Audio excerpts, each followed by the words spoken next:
Good evening, and welcome to Season 3 of Shhh Productions Vintage Radio Hour. Our collaboration, now grown to almost 90 fantastic performers and technicians from across the country, revisits the legacy of audio entertainment that harkens back to the golden days of radio to bring you a Halloween-themed collection of 12 shows filled with laughs, suspense, fear, and maybe a little murder. The upcoming show, Goodbye Miss Lizzie Borden, originally airing in 1955, features Annie Morse Vest, Andy Clark, Jill Taylor, Mary Trapp Gray, Janetta Davis, Kiera Krisiewicz, and Alicia Riedman in a psycho-esque story about an axe and who may or may not have used it. Stay tuned after the show for the second part of our doubleheader, The Lodger, a frightening tale set in the fog and fear of Victorian London, starting at 9 o'clock Eastern Standard Time. Now, shh.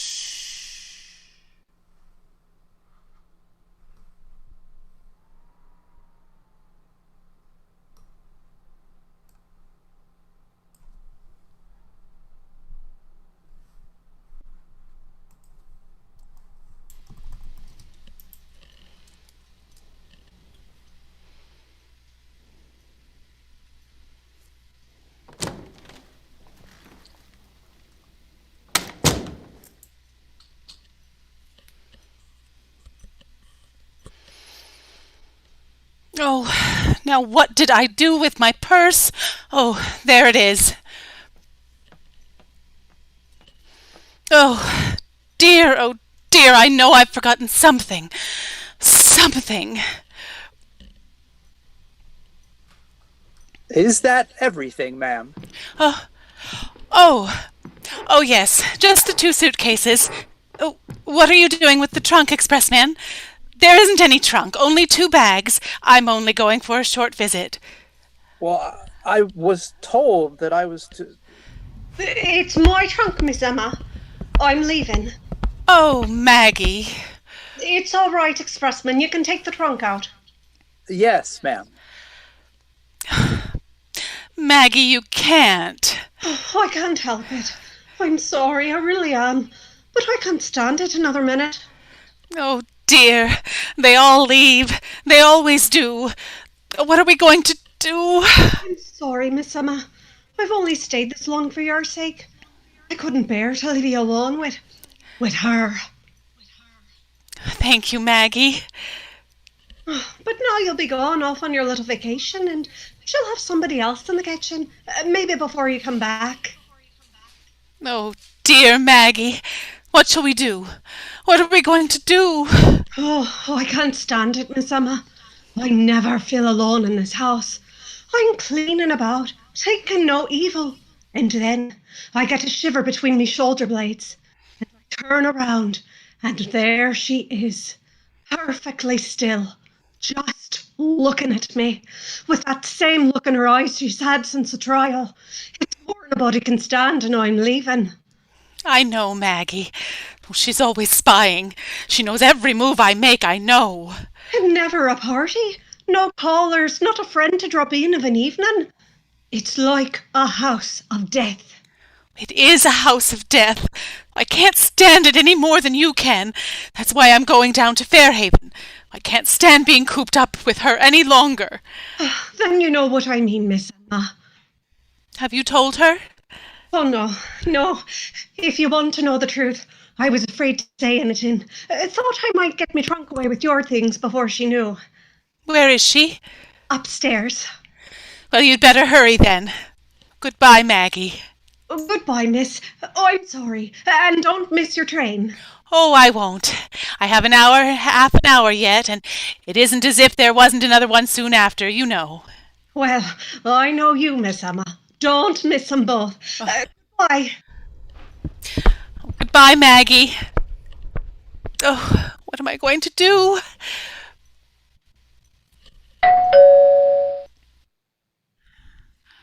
Miss Lizzie? Miss Borden is out. Oh, dear, why can't they leave us in peace? Oh, now what did I do with my gloves? Oh, I wonder what time it is. Oh, Maggie! Go! Oh, she's gone. Oh, dear, Lizzie will be furious.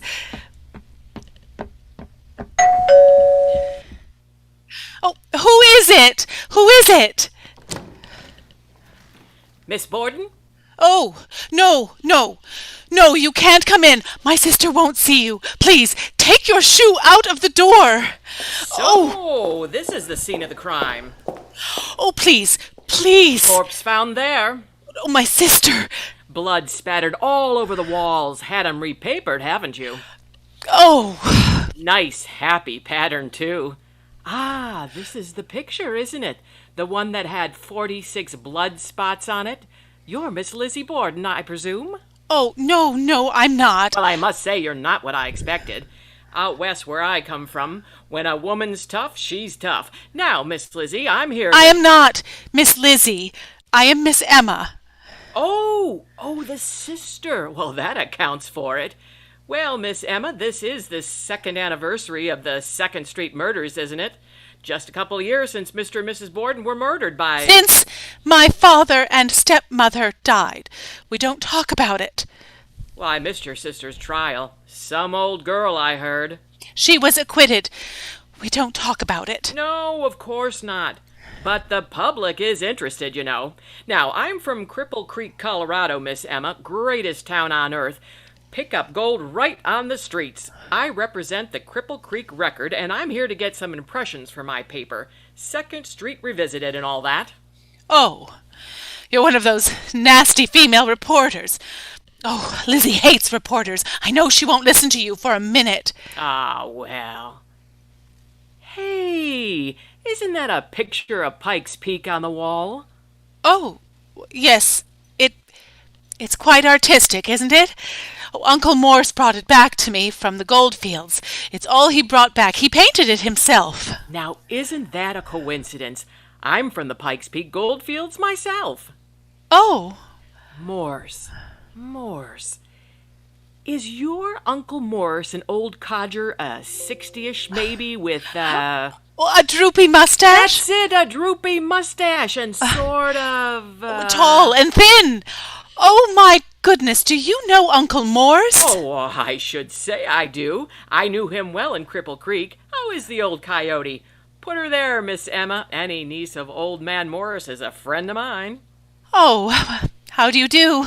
Won't you sit down, Miss, Nellie Cutts. You just call me Nellie. Now, as I was saying, I represent the Cripple Creek Record, and I'm on kind of a roving commission to report how things are on this side of the range.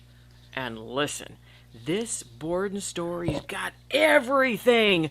New England old maid, Sunday school teacher and all that. Just as a story, you know.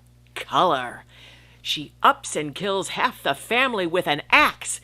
Interview with Miss Lizzie Borden a year after. Great stuff. They'd eat it up in Cripple Creek. She won't see you. Lizzie won't see you, I know that. Well, how about a word from you, the sister? How does it feel, Miss Emma, to live day in and day out within sight of every bloodstain, as you might say? How does it feel to take meals with the woman who was tried for the crime? Oh, I've stood it as long as I can. That's why I'm going to Fairhaven. I can be alone in Fairhaven. Must have been pretty tough on the nerves last year. I guess Miss Lizzie'd be difficult to live with, huh? Shh! She hears. She's always listening and spying. She never leaves me alone. Oh, dear, I mustn't miss the 3:37. What time is it? Oh, you won't miss it. It's only 1:15. Oh, my watch says 10 of. You know, I set mine at the station just before I... Lizzie Borden took an axe and gave her mother 40 whacks. Oh! And when she saw what she had done, she gave her father 41. Oh. Lizzie Borden took an axe and gave her mother 40. Oh! Go away, you naughty child! Go away! What was that? Oh. She gave her father 41. How does it begin? And when she saw what she had done, she gave her father 41. Stop it! Do you hear me? Stop it! Oh, this is classic. Lizzie Borden took an axe and gave her... Oh, please, please don't! She hears every word you say down here. Her room is right up there. Right up there, huh? But she wasn't up there when her father was being murdered, was she? She was in the barn eating pears, she says. Now, Miss Emma, just please sit down a moment. Oh. Is it true on the morning of the murders the breakfast consisted of bananas, cookies, and cold mutton soup? I don't know. I wasn't here. I was at Fairhaven. Cold mutton soup in August. No wonder somebody committed murder. Well, now, Miss Emma, your stepmother was found upstairs with her head battered in with an axe? That's right. And your father's body was on the sofa here, like this? Oh, don't. Miss Lizzie spread the alarm. The front door was triple locked, and Miss Lizzie was watching the side door, so she says. She was watching from the upper barn window, just standing there eating a pear and looking out, she says. How could anyone outside have done it? How could they escape right under her eyes if Miss Lizzie wasn't lying? My sister was acquitted. Beats me how they acquitted her. Blood. Blood. Whoever did it was covered with blood. Well, what about it? Everybody saw Lizzie within 10 minutes of the crime, and she hadn't a spot of blood on her. The biggest professors at Harvard tried to find blood on her clothes. There wasn't any. That's why they had to acquit her. Tell me, Miss Emma, did you look carefully at Miss Lizzie to see if there was any blood on her? Her hair, perhaps, or her shoes? Certainly not. My own sister. Besides, I didn't see Lizzie till I got back from Fairhaven that night. Well, maybe she used an apron, one of those big coveralls. They never found one. Easy enough to hide a thing like that in your own house. They never found the axe either, did they? No, they never found the axe. I often wondered where it got to. They searched the house? Yes, they searched. They took up the carpets, didn't they? Did they search the chimney? Well, of course they did. Well, did they open the flue? Oh, no, we wouldn't have them tearing up the house. I'd tear it up. Huh. Loose brick here. Wouldn't be hard. Oh, Lizzie wouldn't have it. Everything's Lizzie's now. Lizzie's and mine. Miss Emma, excuse me, but is there any insanity in your family? Certainly not. That's the first thing they started asking. Oh, they asked ever so many questions about Uncle Morse. Good old Uncle Morse. He arrived for a visit, didn't he? Just the day before the murders? Yes, and they were awful about Uncle Morse. They kept asking people if he was quite right in the head, just because he doesn't work steady any place, but sort of drifts around. Oh, it made me terribly angry. Uncle Morse is as sane as I am. Where was he the morning of the murders? Visiting around. He had a perfect alibi. It was just humiliating the way they snooped around about everybody. Where was Uncle Morse? Where was I? Miss Emma, tell me about the kitten. They say the kitten was found dead in the cellar. It had been killed with an axe. Oh, the kitten. The kitten was the hardest. I cried for a week. It brought on my neuralgia. I like kittens. Lizzie never cried at all. It was Lizzie's kitten.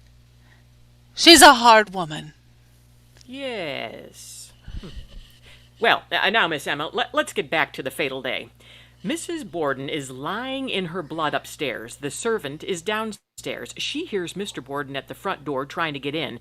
She goes to let him in. She finds the door is triple locked. She lets him in, and upstairs on the landing she hears a horrible gloating laugh. The murderer is standing up there, Miss Emma, and as she sees her second victim walk into her trap, she laughs. It wasn't Lizzie. Lizzie was downstairs. She changed her story. First she said she was downstairs, then upstairs. She was lying. Well, in comes Mr. Borden and lies down for a nap right here on the sofa.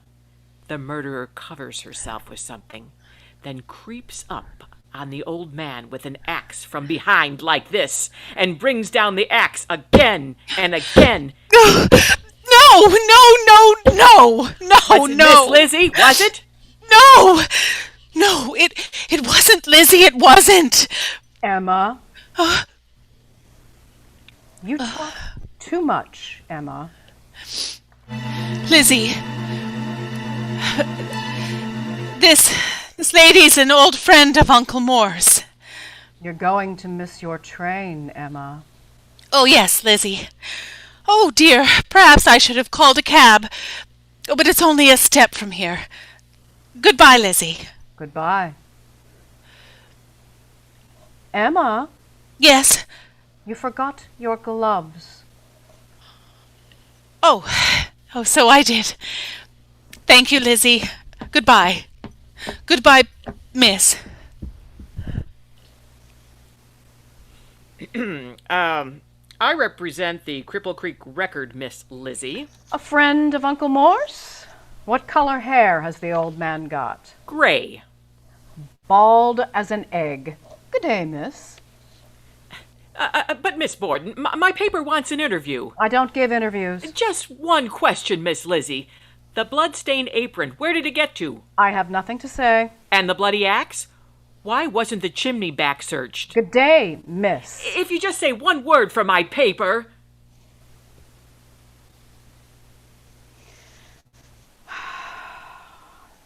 Now I suppose I'll have to hide them somewhere else.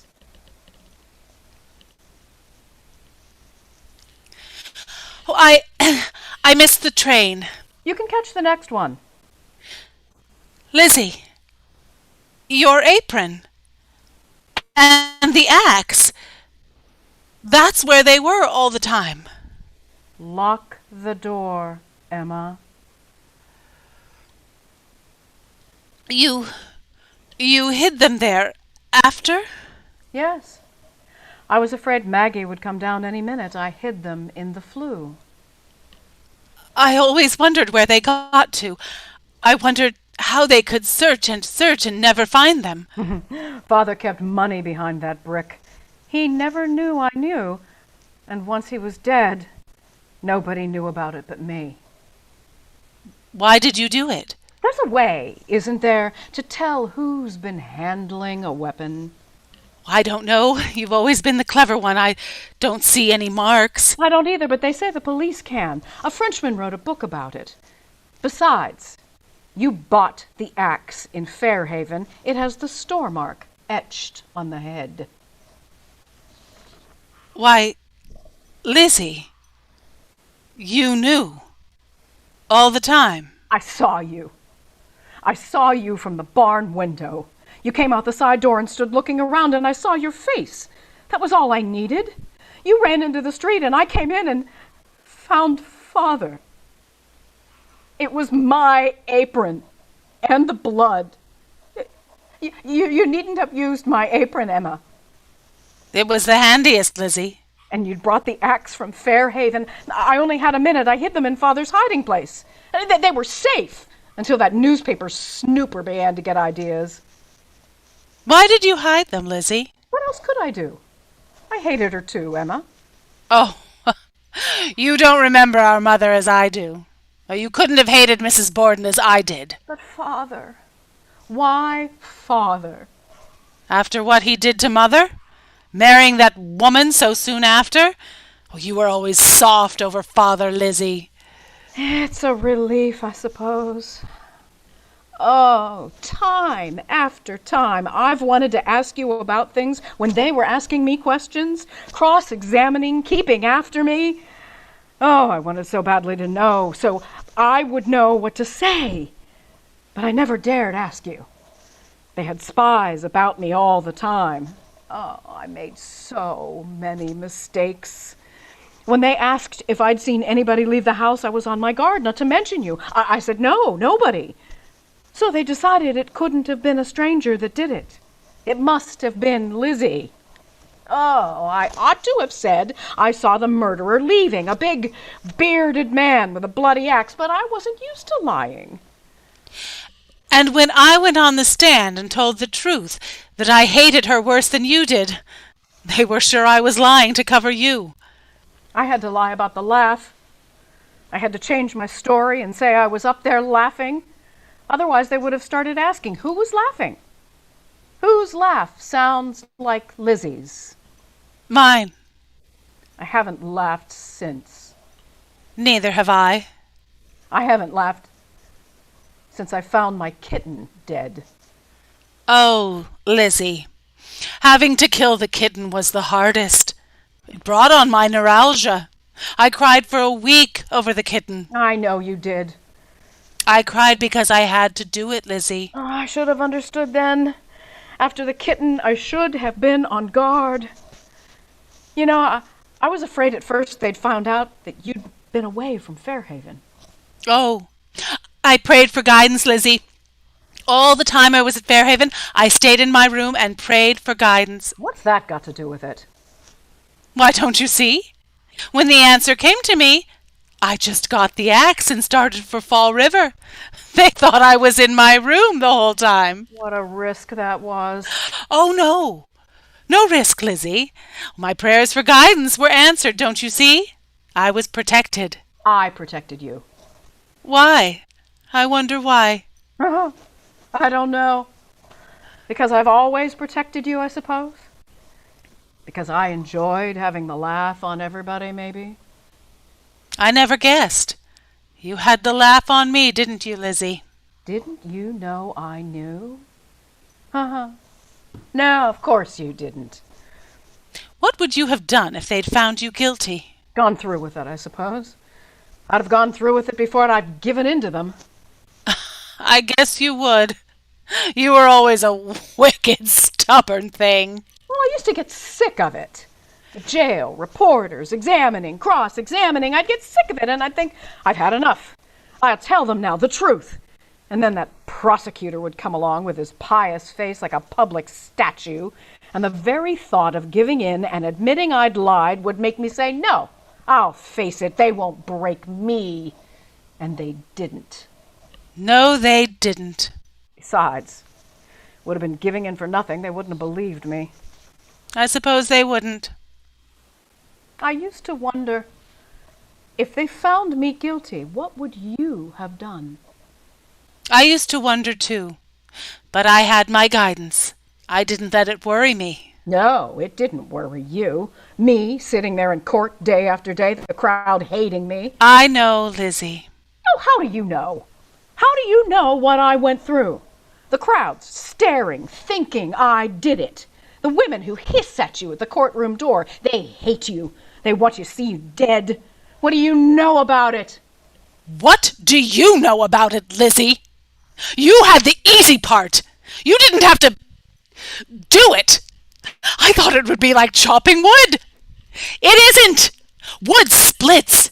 The other strikes back. It stops you. Wood doesn't bleed, Lizzie. It doesn't fly, jump at you, the air filled with it. I saw the walls. Oh, you don't know. You don't know anything. You didn't have to do it. I didn't want to. Listen. There she is. Mrs. Borden. Going up the stairs. I'll have to hurry. Mrs. Borden's gone, Emma. She's been gone for a year. No! No! She's upstairs! Don't stop me! Put down the axe, Emma, and come with me. Where? Just across the street to see Dr. Bowen. Oh, so you can put me away. So you can shut me up. I'll not be shut up, Lizzie. I wasn't meant to be shut up. Just come and see Dr. Bowen. No! No! He'll put me away. I'll not have it, Lizzie. I'll die first. Oh. But I don't have to die, do I? Nobody knows but you. I'm not the one to die. Emma, what are you doing? I'm putting on my apron. I just explained to you, Lizzie. Blood spatters.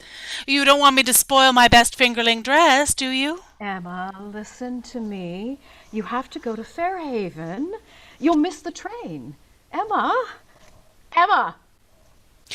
It won't take long. It's over in a minute, Lizzie. Emma, think what you're doing. You can't escape twice. Oh, yes, I can. I do what I have to do, and the rest takes care of itself. I don't want to. You must understand that. Emma, you don't have to. Oh, yes. I knew as soon as I saw the axe. What else did you keep it for? I knew there was to be another. But I kept it to protect you. Oh, Lizzie! Don't talk. It only makes it harder. Now, Lizzie. Emma, there's someone at the door. Give me the axe. Give it to me. That's better. Miss Lizzie, can't you change your mind and give me a statement now Miss Emma's gone? Oh, there you are, Miss Emma. You missed the train after all. Now, you don't have to talk through the window, miss. Take that thing off, Emma, and open the front door. Oh, well, good for you, Miss Lizzie. Give me the apron quick. I'll cover the axe with the newspaper. Emma, you be quiet. Open the door. Oh, this is real nice of you, Miss Lizzie. Hot day. I hope we have rain. What's the weather forecast? What's the paper say? Fair and warmer. Fair and warmer. Oh? Fair and warmer. Now then, young woman, what do you want to know? Quickly, please. Tell me, Miss Lizzie, the murder weapon, was it ever found? What's your opinion? Where did it get to? I think the murderer carried it away with him. That's all you think? That's all. Thank you very much. But I'm not through. I have nothing to say. Miss Emma is leaving now. You can walk her to the station. Well, hey, isn't this the Providence Journal? I hear they put out a scorching editorial wanting to know why these murders are still unsolved. Please don't touch that. Now you see the axe. Emma, don't miss your train. Come along. I'll send for my things, Lizzie. Very well, Emma. Goodbye, Lizzie. Isn't she coming back? What'd you say? Isn't she coming back? No, she isn't coming back. So that's the axe. Whole thing torn wide open now, Will you give me a statement? Certainly not. Miss Emma thinks now you killed them, doesn't she? Did you, Miss Lizzie? No, I didn't kill them. Ah, come on, you've been acquitted. You can't be tried again. I didn't do it. Well, then who did? It was somebody in this house. There's the murder weapon. If you didn't do it, who did? Maggie? Miss Emma? That's it! Miss Emma Borden! Why didn't I see it before? Stop talking rubbish, young woman. I'll make a statement for you. I did it. You killed them? You killed them both? With the axe? Yes. Well, why? Why did you? I don't like cold mutton soup. Oh, wow. What a scoop. It isn't a scoop. Why not? It isn't a scoop if you can't print it, and I'll sue you if you print it. I've been acquitted in open court, my girl. I'm innocent, and don't you forget it. You print a word and I'll sue. I got $250,000 and I'll spend every cent of it defending my good name. Good name.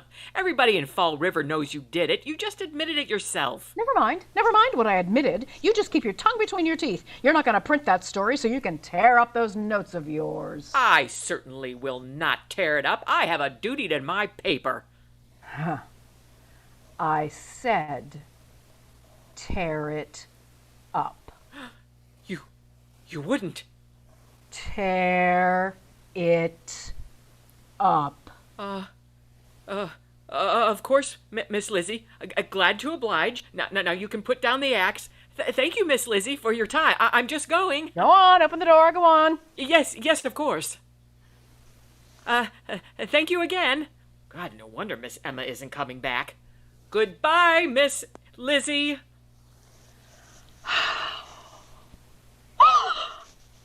Lizzie Borden took an axe and gave her mother 40 whacks, and when she saw what she had done, she gave her father 41.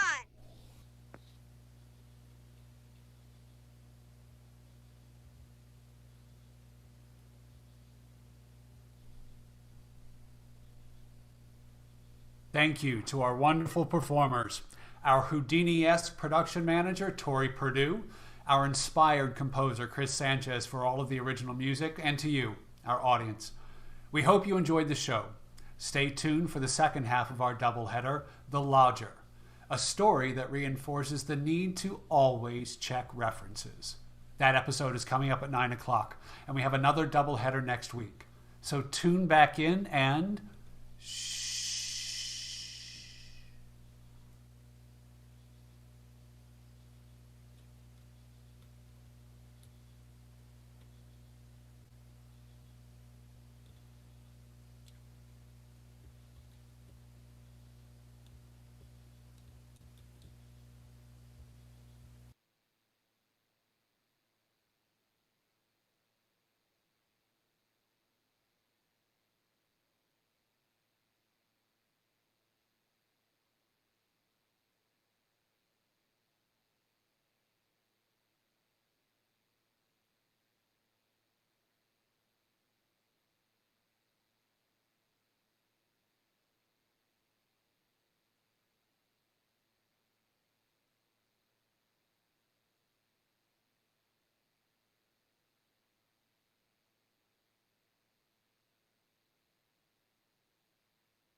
Good evening, and welcome to Season 3 of Shhh Productions Vintage Radio Hour.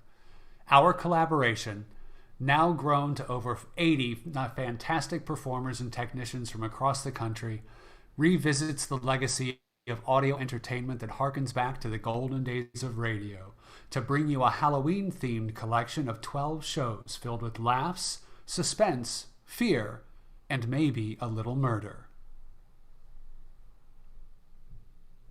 The upcoming show, The Lodger, based on the story by Mrs. Belloc Lowdnes and originally airing in 1947, features the cast of Stephen Hanna, Danielle Marie, Tim Browning, Molly McAllister Ziegler, Todd Covert, William Hafner, Jenn Bedell, Henry Allen, and Cameron Krisiewicz in an unsettling Hitchcockian tale about who may appear out of the fog and into your home. Stay tuned after the show to hear about next week's special doubleheader. Now, shh.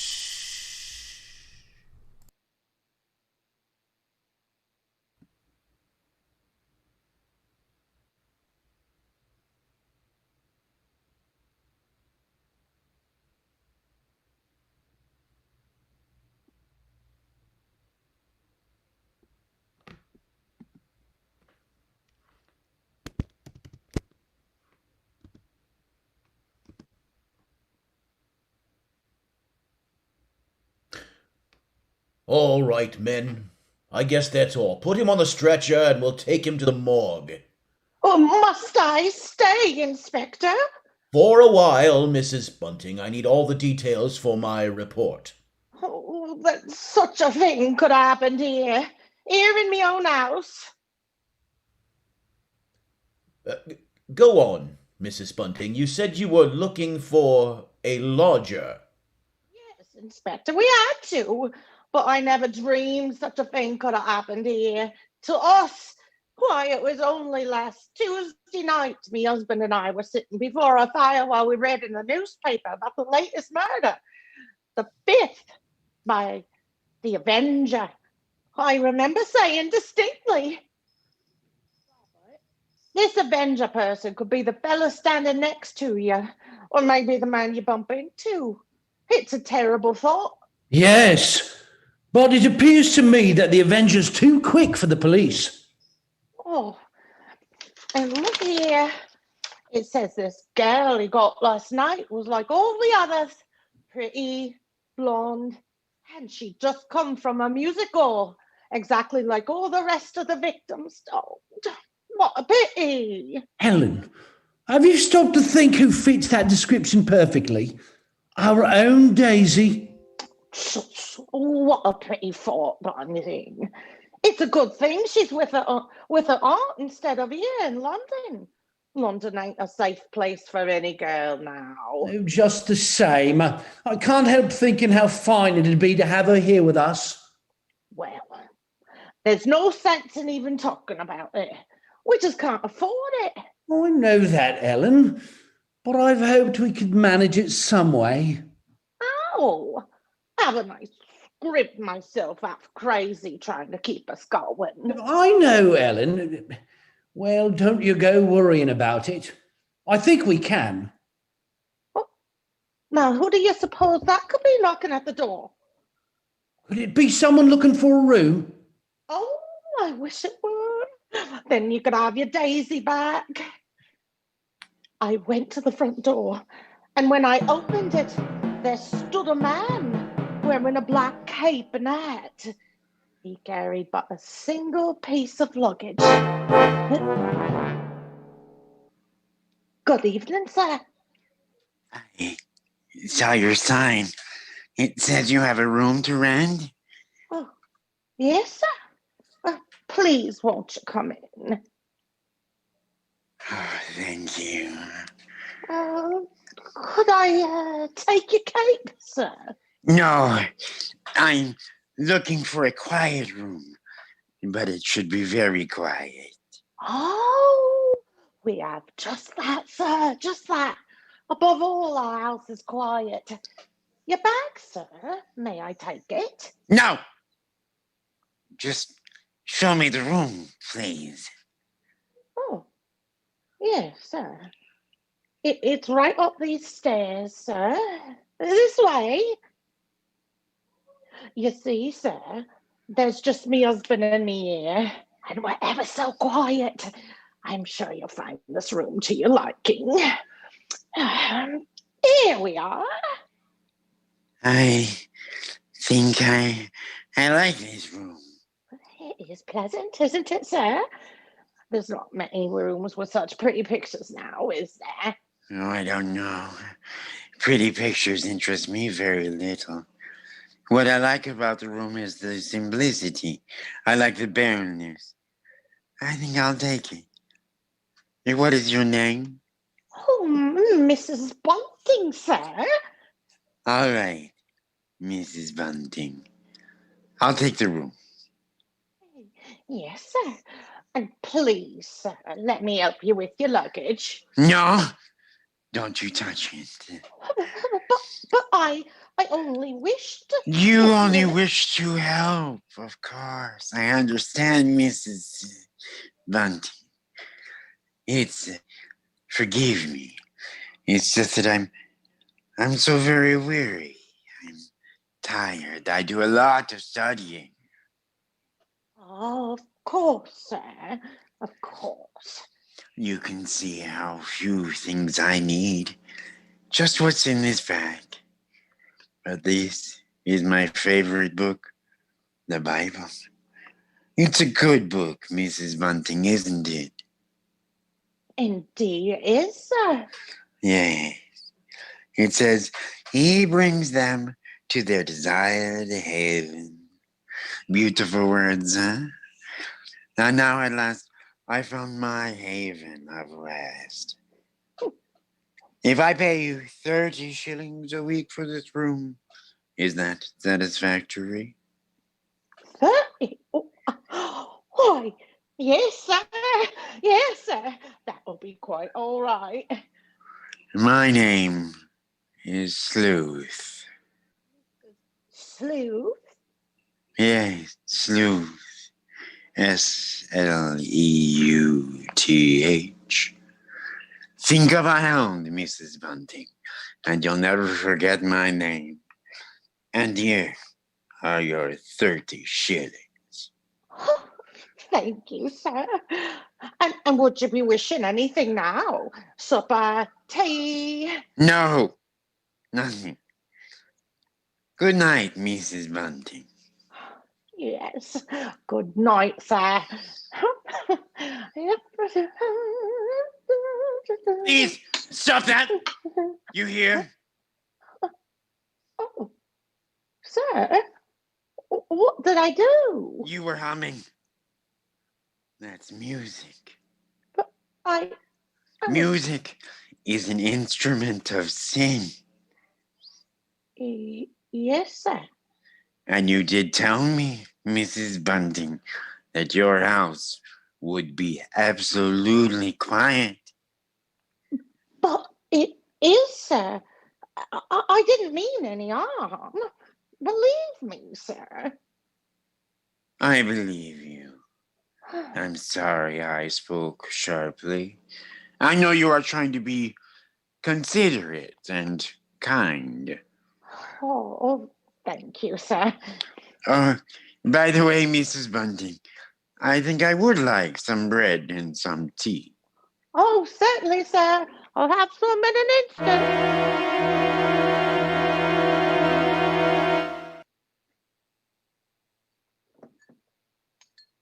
So he took the room, eh, Ellen? He took the room, and at 30 shillings a week. In advance. Wait now, Bunting. Is the water for the tea hot yet? Yes. What a stroke of amazing luck. Bread and butter on the tray. I'll pour the water. You know, Ellen, it's wonderful. Do you realise what this means? We can have Daisy back with us now. No, hurry with it now. Why, we can have her back with us tomorrow. There's the water, the tea. It's all ready. Open the door, Bunting. I'll take it up to him right away. There you go, old girl. First thing in the morning, I'm going to fetch Daisy and bring her home. Oh, it's a wonderful night, Ellen. Wonderful.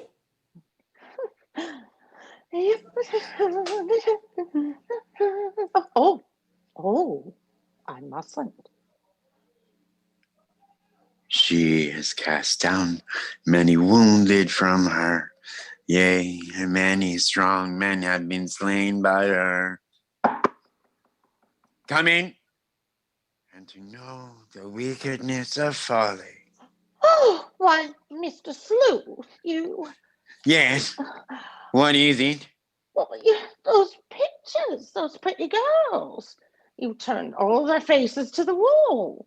Yes, I've turned them to the wall because they are wicked and sinful. But, sir, Don't you agree, Mrs. Bunting, that everything wicked and sinful should be purged from the earth? Yes. Yes, I do. I'm happy to hear that, Mrs. Bunting. Now, if you'll excuse me, I have to leave. Oh, but, sir, here's your tray. Good night, Mrs. Bunting. You know, for a moment I was stiff with fear. I set the tray down. He hadn't so much as noticed the light supper I'd prepared for him and rushed to the window to watch.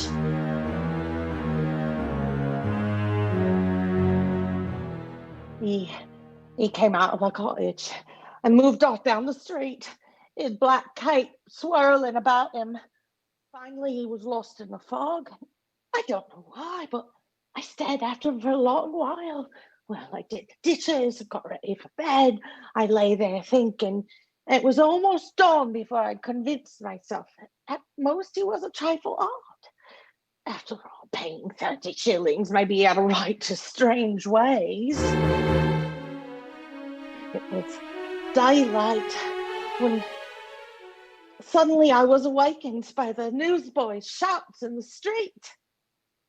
Horrible murder! Read all about it! Murder at King's Cross last night! Avenger strikes again! Extra special! I realized what the newsboy was shouting. Horrible murder! Avenger takes 6th victim! Oh no! Oh! Avenger at work again! Another girl falls victim to his knife! Avenger strikes again!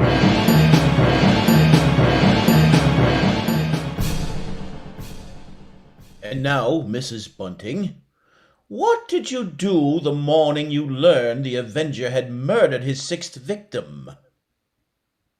A little frightened to meet a lodger, yet I kept my thoughts to myself. After all, there wasn't much to go on. Robert had gone to meet Daisy, so Mr. Sleuth ate breakfast alone. I watched him through the crack in the door. Finally, I went in with more tea. No, thank you, Mrs. Bunting. I don't care for any more tea, thank you. You've been very kind. I must go on with my work now, if you'll excuse me. Oh, my fear really changed to pity then. He seemed so helpless and tired, and he was so considerate. This man couldn't be a murderer. It was all coincidence. Besides, we just couldn't afford to lose that 30 shillings a week.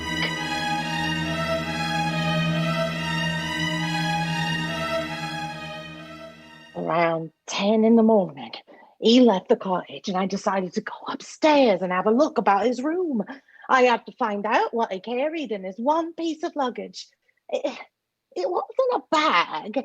It was more like a case. Yes, a case. A case for a knife.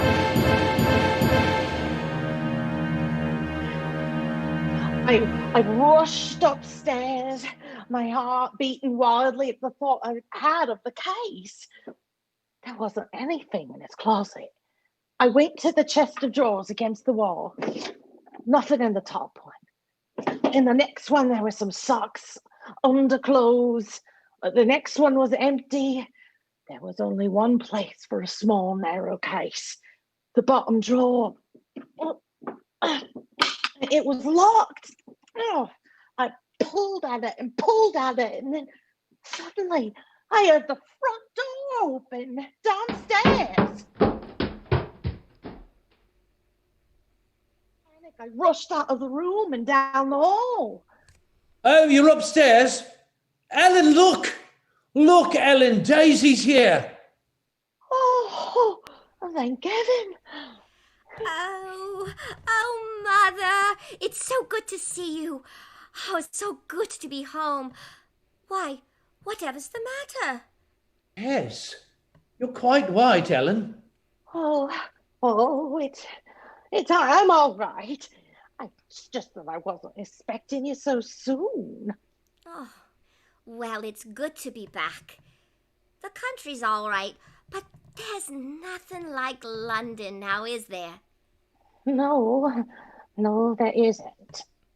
Well, as long as that Avenger's about, you're going to have to find something to keep this young lady indoors. London or no London. Oh, don't you worry, Mother. I'll see to that.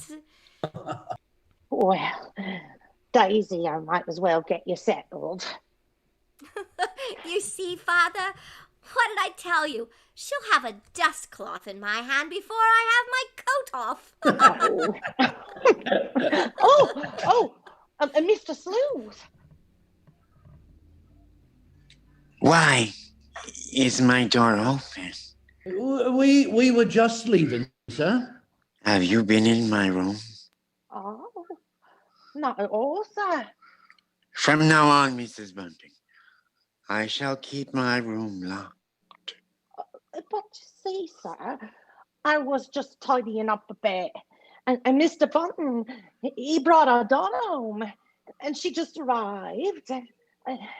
And this is Daisy. Pleased to meet you, sir. She's been away for quite a while. That's why we're a bit excited, you might say. You were probably surprised to hear us laughing and carrying on. Yes. Yes, I must say I was. But then, there are different kinds of joy, are there not, Daisy? Yes, I'm sure there are. Yes. There is the despicable, evil joy of the abandoned. And there is the divine happiness of the blessed. A great difference. You understand that, Daisy, don't you? Why, yes, sir. Yes, Mr. Sleuth. There are so few young women nowadays who do. Why, Mr. Sleuth, you mean a girl's not to enjoy life at all? Not to have any fun? Enjoyment and fun, my child, are the devil's breeding ground. All his implements are there. Pleasure, impropriety, the temptation of music, dancing. Oh, that's crazy. Why, there's nothing I like better than dancing. And I'm not at all. You like to dance? Oh, she didn't know what she was saying, Mr. Sleuth. Just a child. Daisy, you've never been one for dancing. You never learned how to. Oh, but I did learn, Mother, while I was away. What's so wrong about it? What's the harm in dancing? There she lies in wait as for a prey, and increases the transgressors among men. I didn't know what you mean. I've never heard such nonsense. Nonsense? You call the scripture nonsense? Oh, Daisy. Daisy, go into the front room. It's all right, Mrs. Bunting. It's all right. I'm used to such kind of talk. Good day. Daisy, listen to me. Yes, Mother? I've got to tell you about About what? Nothing. I got to go out for a while. I'll be back.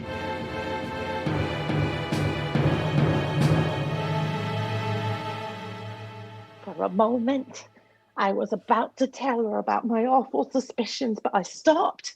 They were only suspicions. At the same time, I had a thought.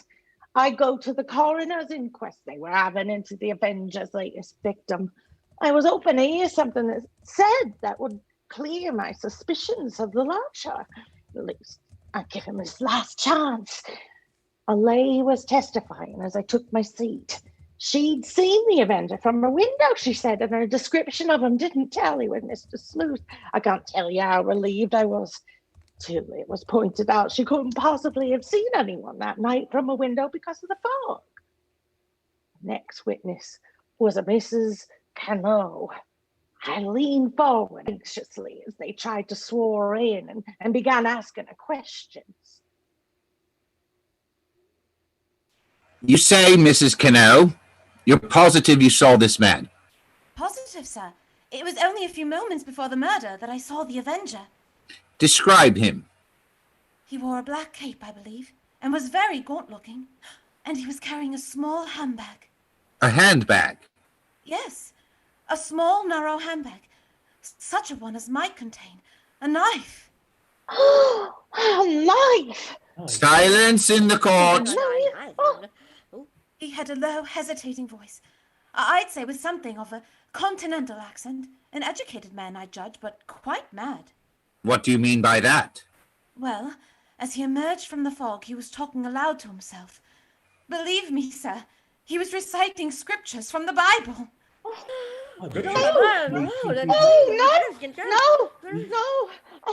Oh, no! It can't be! It can't be!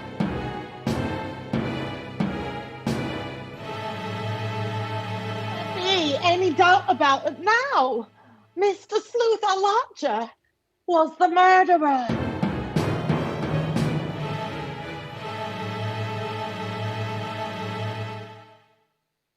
I got out of the courtroom as quick as I could. I didn't even notice it had started to rain. I hardly remember going home, running and walking somehow while slowly the nightmare, fear and terror grew bigger and bigger inside me. It was 3 streets from our cottage that I saw Mr. Robert Button. One thing hit me clearly. I realized Daisy must be home alone with the Avenger.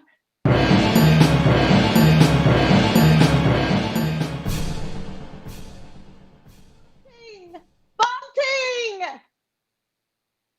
Oh, Ellen? What is it, Ellen? Bunting! Where's Daisy? Where is she? I say, where's Daisy? Oh, she's at home. Listen, Bunting. Listen. Sleuth is the Avenger. What? What are you saying? Lodger, he's the Avenger. Daisy's alone with him right now. Don't hurry.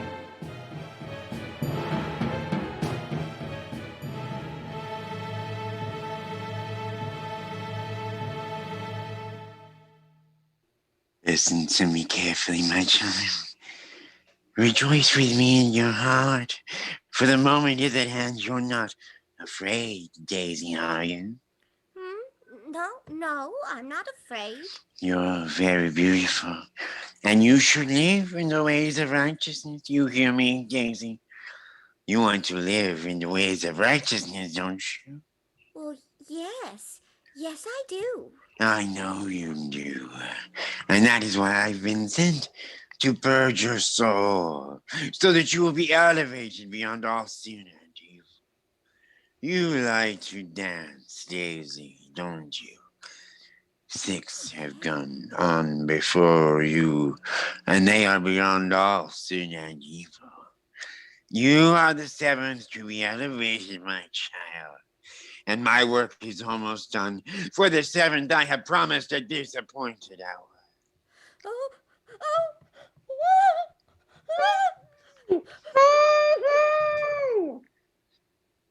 Be still, Daisy, and don't listen to the temptations of the crowd when they call out your name. Daisy! Daisy, where are you?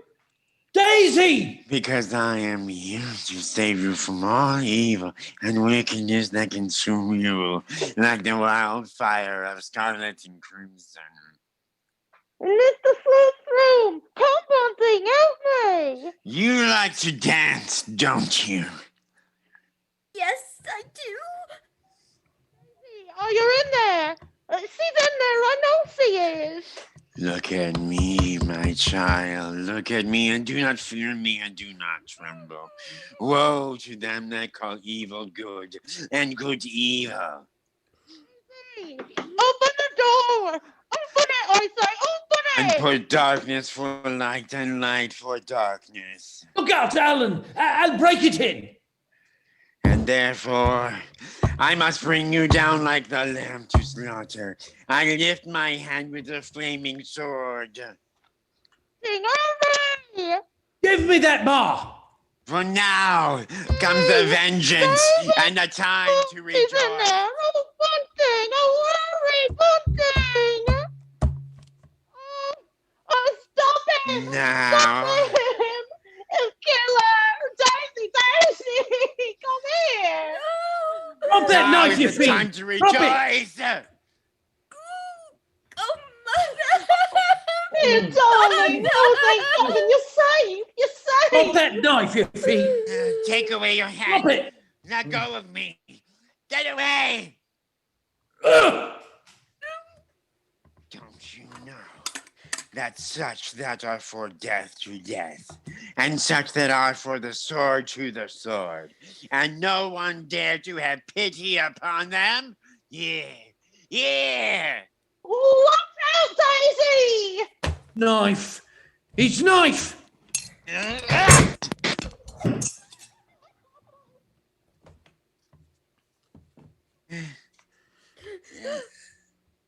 Yeah. On his knife! It is burning in me like a fire. It purges me, it consumes me. All sin and evil are falling away.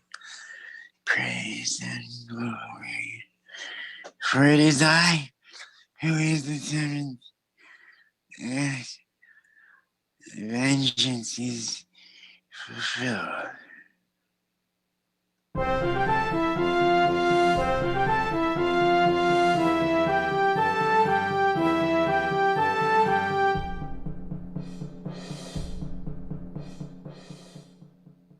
Thank you to our wonderful performers, our Houdini-esque production manager, Tori Perdue, our inspired composer, Chris Sanchez, for all of the original music, and to you, our audience. We hope you enjoyed the show. Tune in next week for the next Vintage Radio Hour from Shhh Productions. On Thursday, October 29th, we have a unique event scheduled for our Halloween week shows. 3 members of our troupe will be broadcasting live from Dutch Creek Winery in Athens, Ohio, giving a small, socially distanced audience a chance to see what goes on behind the scenes in our work as we and the rest of the amazingly talented casts bring to life the classic horror tales of Frankenstein and Dracula. Tune in to hear actors from Ohio, Louisiana, Virginia, Mississippi, Minnesota, and California give new life to the dead. Until then, shh.